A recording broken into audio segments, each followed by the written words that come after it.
আলাইকুম। আমি অরোরা আবৃত্তি করছি বাবার মতো। লিখেছেন জ্যোতির্ময় মল্লিক।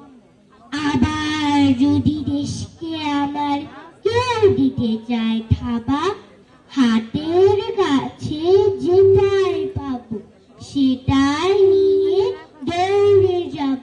একাত্তরে যেমন করে দৌড়েছিলেন বাবা। বাবা আমার যোদ্ধা ছিল মুক্তি বাহিনীতে, দেশের জন্য শপথ করে পাক সেনাদের সঙ্গে লড়ে শহীদ হলেন। কিন্তু লেখা নেই তো কাহিনীতে, আবার যদি দেশকে আমার কেউ দিতে যায় থাবা, তাহলে ঠিক আমিও হব ৭১-এর বাবা। সবাইকে ধন্যবাদ।